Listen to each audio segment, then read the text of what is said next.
आगे बच्चे लाइव। चलो, गुड आफ्टरनून वंस अगेन। आप सभी का साइंस की क्लास में, बायोलॉजी की क्लास में बहुत बहुत स्वागत है।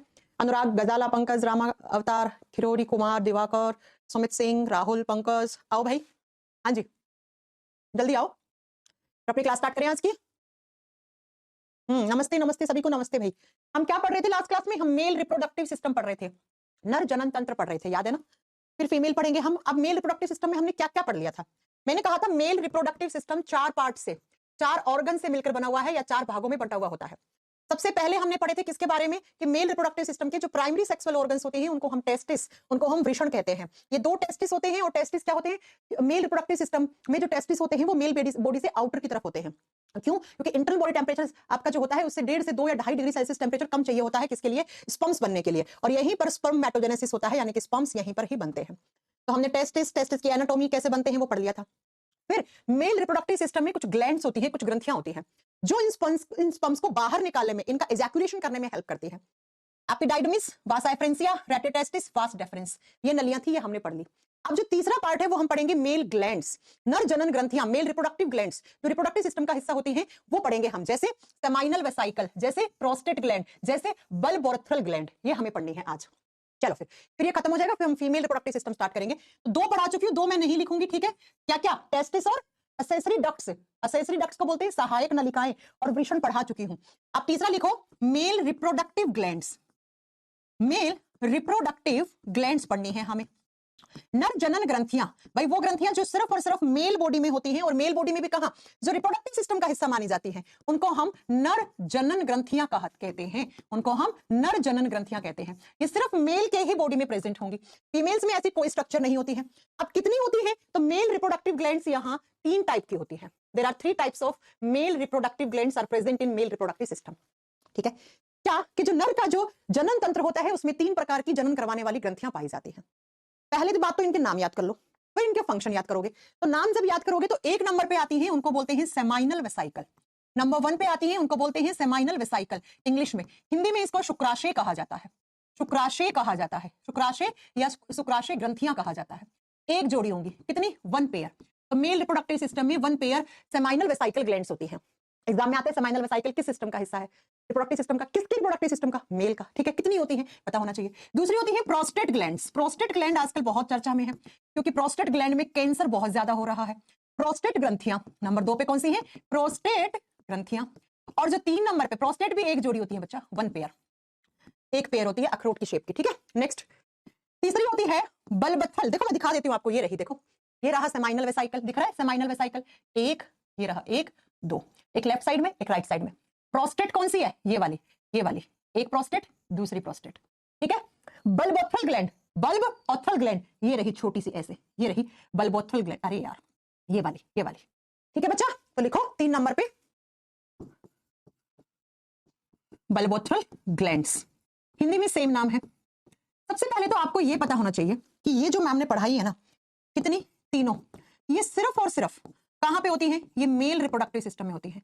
फीमेल्स में ऐसी कुछ भी स्ट्रक्चर देखने को नहीं मिलेगी। तो एग्जामिनर ना कंफ्यूज करने के लिए पूछ लेता है सेमाइनल वेसाइकल क्या है, प्रोस्टेट ग्रंथि क्या है, बल्बोथल ग्रंथि क्या है। ये तीनों ही मेल बॉडी में प्रेजेंट होती है। मेल रिप्रोडक्टिव ग्लैंड्स होती हैं, यानी कि रिप्रोडक्शन में काम आती है, जनन करवाने में काम आती है। और कितनी होती है? टोटल 6। और पेयर में पूछेगा तो इन तीनों का एक एक पेयर होता है। अब काम क्या होता है इनका, इनका फंक्शन क्या होता है? तो यहीं पर आगे इनका फंक्शन लिख देंगे हम। कैसे कैसे, जरा ध्यान से समझते जाना। पहले मैं समझाती हूँ, फिर आपको फंक्शन लिखवाऊंगी। सुनो बच्चों, अगर मैं आपसे पूछूं कि स्पर्म्स कहां बनते हैं, तो यहां बनते हैं स्पर्म्स। कहां बनते हैं? यहां पे टेस्टिस में बनते हैं। टेस्टिस यानी वृषण में बनते हैं। यहां पे बहुत सारे हजारों लाखों करोड़ों मिलियंस ऑफ स्पर्म्स बने हैं। ठीक है, इसमें भी बने, इसमें भी बने। इससे बन के यहां पर इस नली से बाहर आ रहे ऐसे स्पर्म्स, यहां से यहां आए। ऐसे ही शुक्राणु कोशिकाएं इधर वाली से भी यहां से यहां आए। अभी तक ये क्या आ रहे हैं? ये स्पर्म्स हैं। स्पर्म्स क्या है? सेल है बेटा। स्पर्म्स तो क्या होती है? सेल होती है, कोशिकाएं होती है, गैमेट सेल होती है, तो पढ़ा चुकी है मैम। तो होता क्या है, यहां से भी हजारों लाखों स्पर्म्स निकल के आते हैं, यहां से भी हजारों लाखों स्पर्म शुक्राणु कोशिकाएं निकल के आती हैं। अब यहां तक तो सिर्फ ओनली स्पर्म्स था, मतलब स्पर्म सेल्स थी। अब जैसे ही ये स्पर्म्स इस रास्ते से गुजरेंगे, इस रास्ते से गुजरेंगे, तो सबसे पहले सेमाइनल वेसाइकल ग्रंथि इसके अंदर कोई चीज ऐड कर देगी। क्या करेगी वो मैं बताऊंगी। फिर और नीचे आएंगे तो प्रोस्टेट ग्रंथि इसमें कुछ चीज ऐड कर देगी, वो अपना इसमें चीज ऐड कर देगी। फिर बल्बोथल ग्लैंड भी यहां से ऐसे स्पर्म के साथ कोई चीज ऐड कर देगी। क्या चीज अभी बताएंगे आपको। अब जो स्पर्म्स था ना, वो स्पर्म नहीं रहा, उसमें बहुत सारी चीजें मिक्स हो गई है। क्यों? क्योंकि ये ग्रंथियां मिक्स कर देती हैं उसके अंदर। अब जब यहां से जो निकलेगा उस पार्ट को सीमेन कहेंगे, उसको सीमेन या वीर्य कहा जाता है, क्योंकि स्पर्म्स के साथ बहुत सारी चीजें मिक्स हो गई हैं। तो ये आउटर जेनाइटल एरिया है मेल बॉडी का, जिसको यूरेथ्रा वाला पार्ट कहते हैं। अब यहां से जो लिक्विड निकलेगा उसको सीमेन कहते हैं, और ये कह देंगे सीमेन में स्पर्म्स पाए जाते हैं। ठीक है, अब शायद आपको समझ में आ गई होगी मेरी बात कि ऐसे ऐसे स्पर्म्स बने थे, ऐसे ऐसे शुक्राणु कोशिकाएं बनी थी। जैसे शुक्राणु कोशिकाएं ऐसे निकल के बाहर आने लगी, उससे पहले कुछ पोरुष ग्रंथियां होती हैं, कुछ मेल रिप्रोडक्टिव ग्लैंड्स होती हैं जो अपना सिक्रेशन यहाँ पे ट्रांसफर कर देती हैं, और वो जो सिक्रेशन सारा कुछ मिला के जब यहां से एक्सटर्नल जेनाइटल एरिया से बाहर निकलेगा तो उसके अंदर शुक्राणु कोशिकाएं होंगी, ऐसे समझना है। अब ये क्या क्या ऐड करती हैं, वही एग्जामिनर के क्वेश्चन है।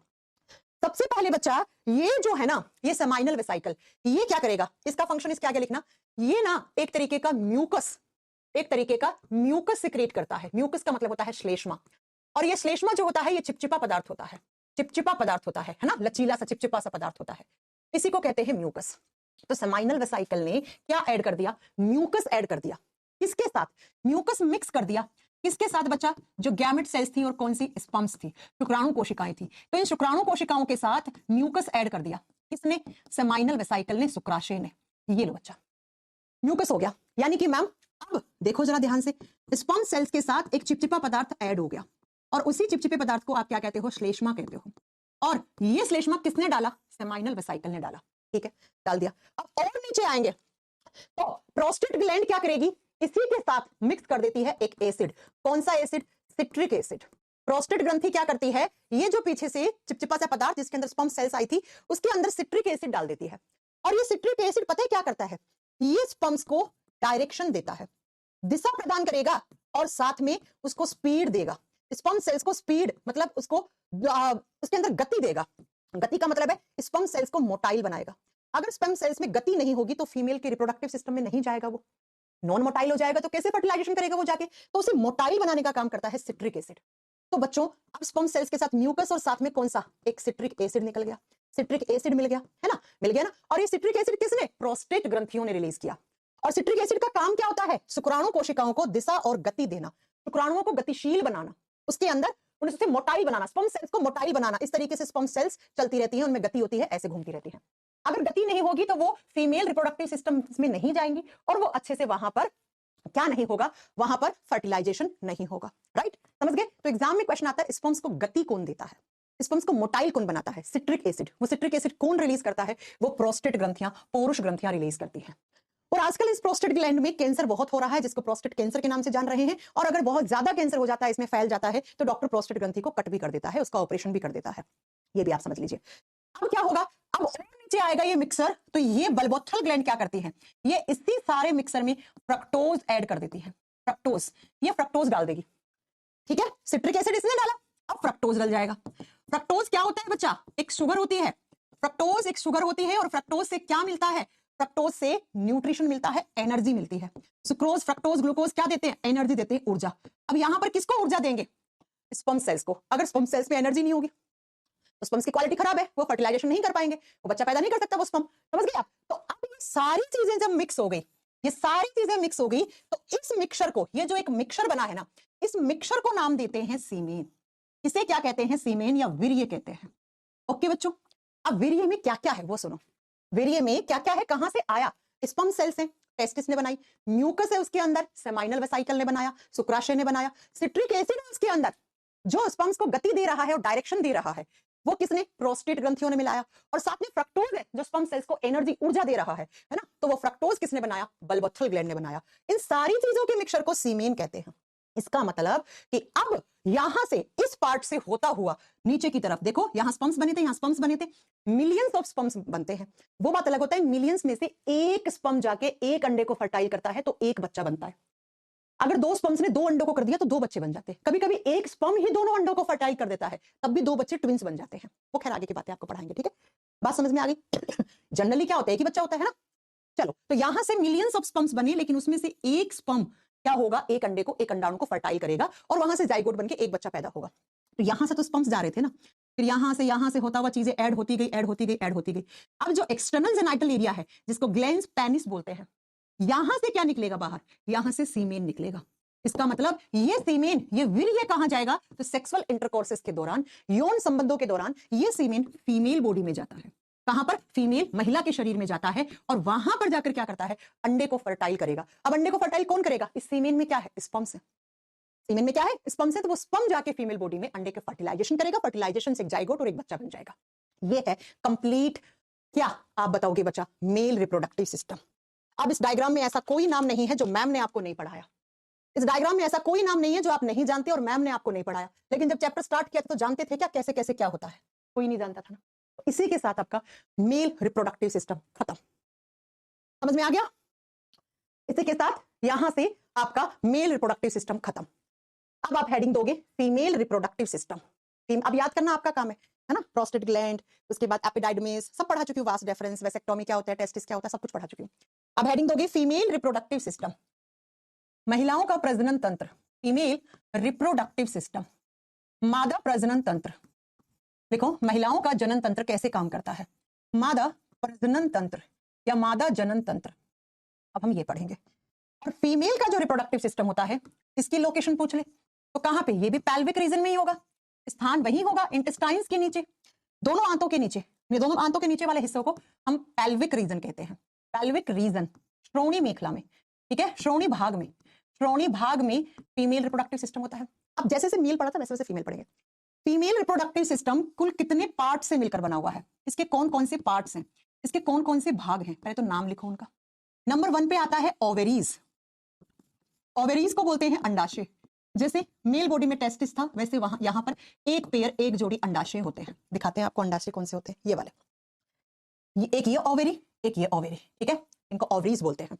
दो होती है लेफ्ट राइट, ठीक है बच्चा। चलो नेक्स्ट, दूसरा जो पार्ट है उसको बोलते हैं ओविडक्ट। डक्ट का मतलब होता है नली, हिंदी में बोलते हैं अंडवाहिका नली, जो अंडाणुओं को वाहन करती है। या इसी का दूसरा नाम होता है fallopian tube. Fallopian tube, Hindi में बोलेंगे डिंब वाहिका। डिंब वाहिका जो अंडाणुओं का वाहन करती है। जैसे मेल में तो 4 थी, यहाँ पे तो एक ही है। यहाँ तो एग को बना के बाहर नहीं निकालना ना, एग को वहीं फर्टाइल करवाना है, एक ही नली बहुत है। ये वाली नली कहाँ, कौन से फोटो से दिखाऊं आपको? ये वाली, इसको बोलते हैं फैलोपियन ट्यूब। देखो इसको बोलते हैं फैलोपियन ट्यूब या ओविडक्ट। ये रही, ये ओवेरी, ये राइट वाली ओवेरी, ये लेफ्ट वाली ओवेरी। यहाँ अंडे बन रहे हैं, ठीक है, फिर यहां से बाहर निकल के आएगा, यहां से बाहर निकल के आएगा। इसको फैलोपियन ट्यूब या ओविडक्ट या हम क्या कहते हैं बच्चा? आपका डिंब वाहिका। तीसरा पार्ट कहलाता है यूट्रस। यूट्रस को यूट्रस या वोम्ब, गर्भाशय कहते हैं। जहां पे बच्चा रहता है 9 महीने के लिए, जहां पे बच्चा 9 महीने के लिए रहता है उसको गर्भाशय कहते हैं, उसको यूट्रस कहते हैं। फोर्थ पार्ट को कहते हैं सर्विक्स, जहां से स्पर्म्स एंटर करते हैं उसको सर्विक्स कहते हैं, ठीक है। अभी आपको दिखाते हैं ये वाला पार्ट। देखो इस हिस्से को सर्विक्स कहते हैं। और इसे जिस नीचे की तरफ हिस्सा होता है इसको वेजाइना कहा जाता है। 5 नंबर पे होता है वेजाइना, जिसको हिंदी में योनि कहा जाता है, योनि वाला हिस्सा। और 6 नंबर पे महिलाओं में जो ग्रंथियां होती हैं, जो रिप्रोडक्टिव ग्लैंड मानी जाती हैं, उनको मैमरी ग्लैंड्स कहेंगे। यहाँ पे मैमरी ग्लैंड्स भी रिप्रोडक्टिव सिस्टम का हिस्सा होती हैं। रिप्रोडक्टिव सिस्टम क्या है? जो जनन करवाता है, तो जनन करवाने में तो ये भी हेल्प करती है। जनन ग्रंथियां बोलते हैं इनको, ग्रंथियां या दूध बनाने वाली ग्रंथियां। मैमरी ग्लैंड्स होती हैं दूध बनाने वाली। बच्चे का जन्म तो हो गया, अब जन्म के बाद बच्चे को लालन पोषण के लिए क्या 6 महीने के लिए माँ का दूध तो पिलाना पड़ेगा ना, और माँ का दूध जो ग्रंथियां बनाती हैं उनको मैमरी ग्लैंड कहते हैं। तो ये 6 हिस्से होते हैं फीमेल रिप्रोडक्टिव सिस्टम के, ठीक है। ये 6 हिस्से होते हैं रिप्रोडक्टिव सिस्टम किसके? तो आप बताओगे बच्चा फीमेल रिप्रोडक्टिव सिस्टम के। एक बच्चा कह रहा है वैलिडिटी 1 साल कर दो, मेरे हाथ में है क्या? हाँ, मेरे पापा की कंपनी है क्या? ये बताओ तुम। मेरे पापा की कंपनी होती तो सुन लेती मैं आपकी ये बात। तो 6 पार्ट होते हैं, ओवरीज, ओविडक्ट, यूट्रस या वुम्ब। कभी कभी तो मेल और फीमेल को मिक्स करके पार्ट डाल देगा एग्जामिनर, पूछेगा कौन सा मेल रिप्रोडक्टिव सिस्टम का हिस्सा है, कौन सा फीमेल का है, कौन सा नहीं है, कैसे भी पूछ लेता है, ठीक है। Cervix, vagina, memory glands. अब हम इनके बारे में धीरे धीरे करके पढ़ लेते हैं। सबसे पहला पॉइंट लिखो ओवेरी, ओवेरीज लिख लो, ठीक है। ओवेरीज अंडाशय, बस यही पढ़ना है आपको, मेन ये मान लो आप। अंडाशय नाम से क्लियर है, जहां पे अंडाणु बनते हैं, जहां पे अंडे बनते हैं, ठीक है बच्चों। ओवेरीज कितनी होती हैं? 1 पेयर होंगी। इनका काम क्या होता है? इनका काम होता है oogenesis। oogenesis का मतलब होता है अंडाणु बनना, अंडाणु बनाना, अंडाणु या हम कहते हैं डिंब बनाना। अंडाणु को डिंब भी कहते हैं। डिंब बनाने का काम करते हैं ओवेरीज, यहाँ पे अंडाणु बनते हैं। ऊ का मतलब होता है एग, अंडा। जेनेसिस का मतलब फॉर्मेशन, तो यहाँ पे एग या ओवा बनते हैं बच्चा। जैसे मेल बॉडी में स्पर्म्स बन रहे थे, यहाँ एग या ओवा बनते हैं, अंडाणु बनते हैं। कोई बड़ी बात नहीं है जानना। अब ये अंडाणु फर्स्ट टाइम कब बनना शुरू होते हैं? किसी भी महिला में सबसे पहले अंडाणु कब बनना शुरू होते हैं? At the time of puberty as. यानी कि 11 से 13 साल के बीच में उस लड़की के अंदर एग बनना शुरू हो जाते हैं और बनके मैच्योर होना शुरू हो जाते हैं। उससे पहले उसमें अंडाणु नहीं बनते हैं, वो चाइल्ड ही कहलाता है, वो बच्चा ही कहलाता है। ठीक, फर्स्ट टाइम 11 से 13 साल में बनते हैं। ओके बच्चों, अब बात आती है, थोड़ी सी बातें सुनो। ये जो ओवेरी होती है ना, ऐसी सी, इस ओवेरी के चारों तरफ एक मेम्ब्रेन रहती है, ऐसे ऐसे। इस ओवेरी को प्रोटेक्शन देने के लिए, दोनों ओवेरीज को, एक नहीं दोनों ओवेरीज को प्रोटेक्शन देने के लिए इसके बाहर एक लेयर लगी हुई होती है जिसको ओवेरियन स्ट्रोमा कहते हैं। ओवेरियन स्ट्रोमा कहा जाता है। हिंदी में बोलते हैं आपका, हिंदी में बोलते हैं अंडाशय भित्ति। अंडाशय के चारों तरफ एक भित्ति, एक लेयर लगी हुई होती है, एक परत लगी हुई होती है। इसी परत को हम अंडाशय वोल या ओवेरियन स्ट्रोमा कहते हैं। काम क्या होता है इसका? काम होता है प्रोटेक्शन देना, भाई ओवेरीज को सुरक्षा प्रदान करना, कोई भी फालतू चीज इन्फेक्शन ओवेरीज के अंदर ना आए, उससे बचाना। आगे बात समझ में? उससे बचाने का काम करती है। अब होता क्या है, इन ओवेरीज में अंडा बनेगा। तो सबसे पहली बार अंडा कब बना था? फर्स्ट टाइम 11 से 13 साल में। तो यहाँ पे इस तरीके से अंडा बन गया। ओके बच्चों, हर महीने महिलाओं के अंदर ये एग बनता है। एक महीने एक ओवेरी से निकलता है, दूसरे महीने दूसरी ओवेरी से निकलता है। हर महीने एक अंडा बनता है। जैसे इस महीने बन गया किससे? इस महीने बन गया इस वाली ओवेरी से, तो अगले महीने इससे बनेगा, फिर इससे, फिर इससे, फिर इससे, फिर इससे, ऐसे एग बनते हैं, अंडाणु बनते हैं। लेकिन जब ये अंडा इमैच्योर होता है तो इसको ग्राफियन फॉलिकल कहा जाता है। ग्राफियन फॉलिकल क्या है? ये बहुत बार एग्जाम में क्वेश्चन आता है। हिंदी में सेम नाम है। ग्राफियन फॉलिकल क्या होता है आप बताओगे? Immature egg of female. जब अंडा मैच्योर नहीं होता है, तुरंत नया बना ही है, तो उसको इमैच्योर एग कहते हैं। ये अंडा पका नहीं है अभी, ये फर्टिलाइजेशन के लिए रेडी नहीं है, इमैच्योर है। तो इमैच्योर एग को ग्राफियन फॉलिकल कहा जाता है। अब क्या होगा, 3-4 दिन के अंदर ये मैच्योर हो जाएगा, और जब ये मैच्योर हो जाता है ना, तो इसको ओवा बोलते हैं। इसको ओवा या डिंब या अंडाणु बोलते हैं। ठीक है बच्चा, डिंब या अंडाणु बोलते हैं। तो एग्जाम में आता है ओवेरियन स्ट्रोमा क्या होता है? ओवेरीज के चारों तरफ जो दीवार लगा हुआ होता है, जो भित्ति लगा हुआ होता है, जो ओवेरीज को प्रोटेक्शन देता है, उसको ओवेरियन स्ट्रोमा। और जो अंडा महिलाओं में हर महीने बनता है, एक महीने लेफ्ट वाली से, एक महीने राइट वाली ओवेरी से बनता है। तो जब ये अंडा इमैच्योर होता है तो उसको ग्राफियन फॉलिकल कहा जाता है। जैसे ही ये मैच्योर हो जाता है फर्टिलाइजेशन के लिए, तो इसको ओवा या डिंब या एग या अंडाणु कहते हैं। और ओवेरीज का काम यही होता है, ओवेरीज का काम यही होता है, अंडाणु बनाना। इसके साथ ओवेरी जो दूसरा मोस्ट इंपॉर्टेंट काम करती है, वो करती है ये फीमेल हार्मोन बनाती है। ओवेरीज फीमेल हार्मोन रिलीज करती है। जैसे टेस्टोस्टेरोन हार्मोन कहां से निकल रहा था? टेस्टिस से निकल रहा था। वैसे ही फीमेल हार्मोन, मादा हार्मोन ओवेरीज से बनेगा। ये वो हार्मोन है जो सिर्फ लड़कियों में निकलते हैं, और भैया लड़कियों में ही निकलने चाहिए, लड़कों में निकल जाएगा तो गड़बड़ हो जाएगा। पहला होता है एस्ट्रोजन, लिखा जाता है ओ से, प्रोनाउंस करते हैं ई से, एस्ट्रोजन हार्मोन। यही एस्ट्रोजन हार्मोन जो होता है ना बच्चा, यही हार्मोन फीमेल हार्मोन कहलाता है। ये लड़कियों में लड़कियों वाले लक्षण लाएगा। ठीक है, ये किसी भी महिला के लिए बहुत जरूरी हार्मोन है एस्ट्रोजन। इसी को मादा हार्मोन कहते हैं। जैसे लड़कों में टेस्टोस्टेरोन जरूरी है, वैसे महिलाओं में एस्ट्रोजन।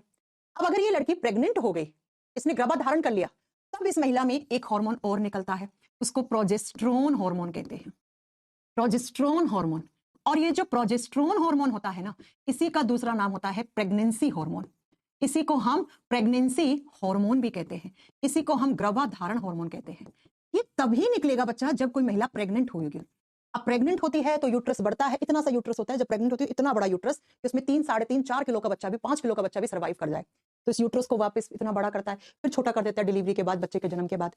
तो जो प्रेगनेंसी के समय महिलाओं में जो चेंजेस आते हैं, बदलाव आते हैं, वो सारे इसी हार्मोन की वजह से आते हैं। और आजकल ये हार्मोन महिलाओं में बहुत कम रिलीज हो रहा है, तो डॉक्टर आर्टिफिशियल तरीके से टैबलेट देता है। ठीक है बच्चा, समझ में आ गई? तो ओवेरी ने 2 काम कर दिया। ओवेरी ने अंडा बनाया, दूसरा फीमेल हार्मोन रिलीज करे। ये हार्मोन्स वापस आएंगे आपके एंडोक्राइन सिस्टम में। ठीक है, अभी आप सिर्फ इतना ही नोट करो, वहां पे और अच्छे से पढ़ाएंगे हम आपको। तो पूछे एस्ट्रोजन कौन निकालता है? अंडाशय। प्रोजेस्टेरोन कौन निकालता है? अंडाशय। फीमेल हार्मोन किसको कहते हैं? एस्ट्रोजन को। प्रेगनेंसी गर्भाधारण हार्मोन किसको कहते हैं? प्रोजेस्टेरोन को। ये अंडा बन गया। ओके मैम, बन गया। ठीक है, अब क्या होगा? ओवेरीज ने अंडा बना दिया। अब ये अंडा हर महीने बन के यहां से बाहर निकल जाएगा। कहां पर? यहां आएगा। और इसको क्या बोलते हैं? इसको फैलोपियन ट्यूब कहते हैं। तो अंडे जैसे ही बने, बन के मैच्योर हो गए, मैच्योर होने के बाद अब एग दूसरे रिप्रोडक्टिव ऑर्गन में आता है, जिसको ओविडक्ट कहते हैं, जिसको ओविडक्ट या हम फैलोपियन ट्यूब कहते हैं। तो अंडा बना, बन के मैच्योर हुआ, और मैच्योर होके वो कहां आ गया? डिंब वाहिका में आ गया। डिंब वाहिका में आ गया, या हम कह सकते हैं अंड वाहिका में आ गया। ठीक है, अंडाणुओं को जो वाहन करती है फैलोपियन ट्यूब, ट्यूब एक नली है, ऐसे नली है बच्चा, और कुछ नहीं है, ऐसे नली है ये। ठीक है, ये नली है, इस नली को बोलते हैं फैलोपियन ट्यूब। आ गया। अब एग यहां पे निकल के आ गया ऐसे। अब यहां से स्पर्म्स एंटर करते हैं, पहले विजाइना से फिर सर्विक्स से, सर्विक्स से होता हुआ स्पर्म्स में तो गति होती है ना, स्पर्म्स में तो सिट्रिक एसिड की वजह से गति होती है, वो यहां चलता चलता स्पर्म्स यहां आएगा ऐसे और इस अंडाणु के साथ जुड़ जाएगा। और जैसे ही इस अंडाणु के साथ आके उसने फ्यूजन किया, संलयन किया, तो इस प्रोसेस को फर्टिलाइजेशन, इसे निषेचन कहा जाता है। और ये निषेचन यहीं पे होता है, तो इसी हिस्से के अंदर निषेचन की प्रक्रिया होती है। तो एग्जाम में क्वेश्चन आता है कि फर्टिलाइजेशन कहां होता है, तो बताओ क्या करके आओगे, फर्टिलाइजेशन कहां होता है? Fertilisation takes place in fallopian tube. Fallopian tube में ही निषेचन की प्रक्रिया होती है। अब निषेचन के लिए क्या चाहिए? स्पर्म्स। स्पर्म आएगा, शुक्राणु कोशिका आएगा, कहां से? मेल बॉडी में बनके और फीमेल के बॉडी में आ गया, शुक्राणु आ गया। ये अंडा बना ही था, बन के बाहर निकल गया था, अंडाणु आ गया, दोनों का फ्यूजन हुआ, दोनों का संलयन हुआ और इनके फ्यूजन को ही फर्टिलाइजेशन कहते हैं। फर्टिलाइजेशन कहते हैं, निषेचन की प्रक्रिया बोलेंगे बच्चा इसे। हो गया निषेचन। अब निषेचन से क्या हो गया? दो सेल मिलके एक नया सेल बनाएंगे और ये जो नया सेल बना है ना, इसी को जाइगोट कहा जाता है। जाइगोट, इसी को युग्मनस कहा जाता है। एक नया सेल बन गया, एक ही सेल है। जाइगोट कैसी स्ट्रक्चर होती है? Single cellular. जाइगोट कैसी स्ट्रक्चर होती है? सिंगल सेल्यूलर, यूनिसेल्यूलर, एक कोशिकीय, एक ही तो है बच्चा। अब ये एक सेल है, ये अपने आप को डिवाइड करेगी, 2, 2 से 4, 4 से 8, 10, ऐसे बनते जाएंगे, बनते जाएंगे, बनते जाएंगे, लाखों करोड़ों सेल्स बन जाएंगी, टिश्यू बन जाएंगे, ऑर्गन्स बन जाएगा, बच्चा बनेगा। ये तो प्रोसेस होती है, बता चुके ना, 9 महीने लगेंगे बच्चे को पूरे बनने में, ऑर्गन्स बनने में, उसकी ग्रोथ होने में, उसका डेवलपमेंट होने में। ठीक है, ये जाइगोट बन गया। बन गया जाइगोट, कहां बना? देखो यहां बनाई जाइगोट। अब ये जाइगोट ऐसे धसता धसता जाएगा और ये यूट्रस है, इस यूट्रस की इस दीवार के साथ लग जाएगा ऐसे। ये जाइगोट इस यूट्रस की ऐसे दीवार के साथ जाके चिपक जाएगा, है ना। तो अब ये जाइगोट नीचे की तरफ धस के कहां जाएगा? यूटेरस में जाएगा। तो 3 नंबर पे जो फीमेल का रिप्रोडक्टिव सिस्टम है, इसका हिस्सा क्या है? इसका हिस्सा है यूट्रस। यूट्रस जिसको वूम्ब कहते हैं, गर्भाशय कहते हैं। और गर्भाशय में अंदर की तरफ जो गर्भाशय की दीवार होगी ऐसे, देखो कैसे, तो ऐसे बच्चा, ऐसे गर्भाशय होता है। यहां से वो आपका जाइगोट आया आया आया, ये आके इसके दीवार के साथ ऐसे धस जाएगा, यहाँ पे ऐसे चिपक जाएगा। और जैसे ही जाइगोट नीचे की तरफ आता है, इसको ब्लास्टोसिस्ट नाम देते हैं, ब्लास्टोसिस्ट नाम देते हैं। ठीक है बच्चा, हिंदी में सेम नाम है। और इस समय लड़के के अंदर चेंजेस आना शुरू हो जाएंगे, वोमिटिंग, नोजिया, है ना, मन मचलना, उल्टियां आना, सर में दर्द होना। और वो महिला डॉक्टर के पास जाएगी तो डॉक्टर ब्लड टेस्ट करेगा और डॉक्टर कहेगा कि यू आर प्रेग्नेंट, आप क्या है, आप मां बनने वाली हैं। ठीक है, ये ब्लास्टोसिस्ट किसके साथ जुड़ गया? इस यूट्रस गर्भाशय की दीवार के साथ जुड़ गया। और अब यहां पर ही इसी यूट्रस में अगले 9 महीने तक इस बच्चे का लालन पोषण होगा। इसके धीरे धीरे सारे बॉडी ऑर्गन्स, टिश्यू सब बनेंगे। देखो कैसे बनेंगे, दिखाऊं, ऐसे बनेंगे, देखो ऐसे। फर्टिलाइज्ड एग था, ठीक है, जाइगोट है ये, जाइगोट। अब इसमें 2 सेल बनी, फिर 4 बनी, 8 बनी, 16 बनी, ब्लास्टोसिस्ट बन गया। बोला ना मैंने, ब्लास्टोसिस्ट बन गया। अब क्या होगा? अब 4 वीक का हो गया बच्चा, ऐसा बनेगा। फिर 10 वीक का फीटस हो गया, है ना। फीटस सबसे पहली स्टेज होती है, इसके अंदर ऑर्गन्स बनना शुरू हुए हैं। ठीक है, अब धीरे धीरे धीरे फीटस ऐसे 16 वीक का हो गया, फिर 20 वीक का हो गया, और टोटल 40 सप्ताह का, 9 मंथ्स या 40 वीक्स की प्रेगनेंसी मानी जाती है।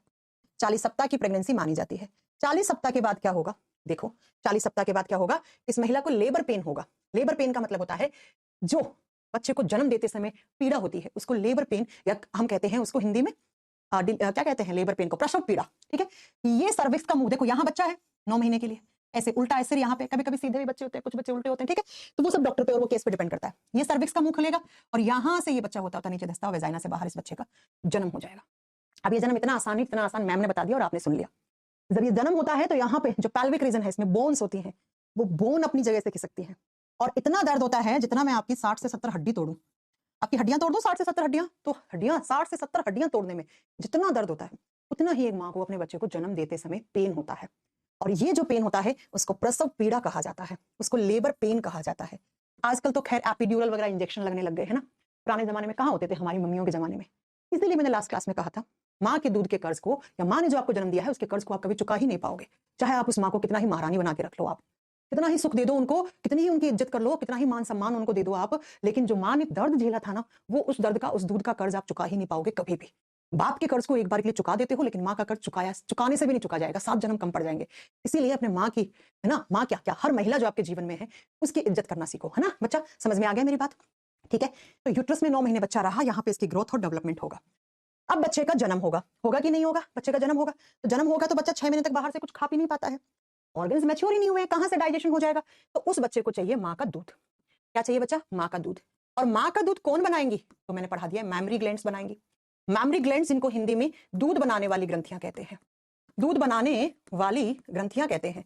और ये ग्रंथियां कहाँ? चेस्ट में होती हैं, जिनको ब्रेस्ट कहते हैं। ठीक है, ये कहाँ होती है? चेस्ट में होती है, जिनको हम ब्रेस्ट के नाम से जानते हैं।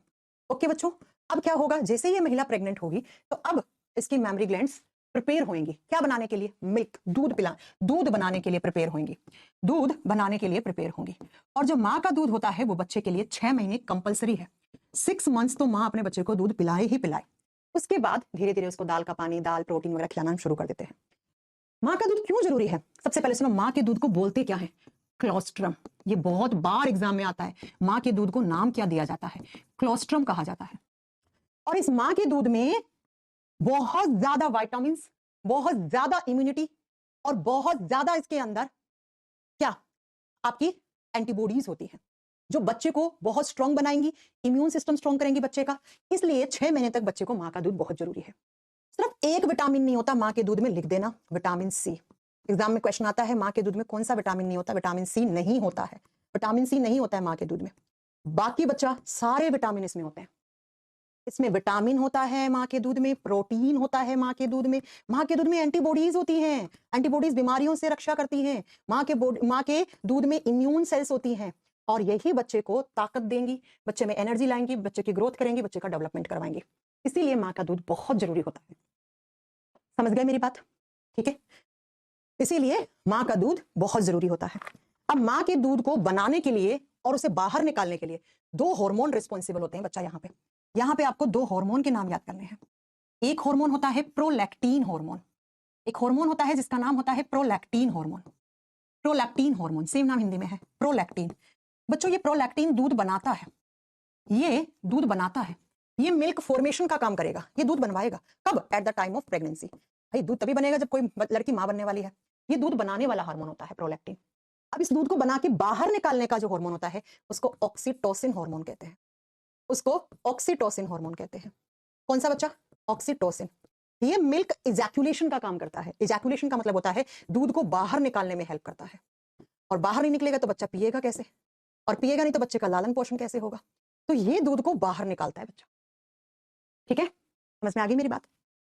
तो ये है आपका फीमेल का रिप्रोडक्टिव सिस्टम जो यहाँ पे कंप्लीट होता है। ये है महिलाओं का जनन तंत्र। ऐसे काम करता है महिलाओं का जनन तंत्र। ओवरीज, यहाँ अंडा बना, अभी मैं कुछ बातें बताऊंगी जो कल की क्लास में होंगी। यहाँ बना, निकल के बाहर आया फैलोपियन ट्यूब में, फर्टिलाइजेशन हो गया, ब्लास्टोसिस चिपक गया, 9 महीने तक रहेगा, सर्विक्स का मुख लेगा, बच्चे का यहाँ से जन्म हो जाएगा। ओके बच्चों, ठीक है। तो इसी के साथ आपका फीमेल रिप्रोडक्टिव सिस्टम खत्म होता है और ये चैप्टर भी आपका लगभग खत्म हो गया है। अब कल मैं थोड़ी देर आपको 3-4 नोट डलवा के पॉइंट बताऊंगी इस चैप्टर के, फिर हम नया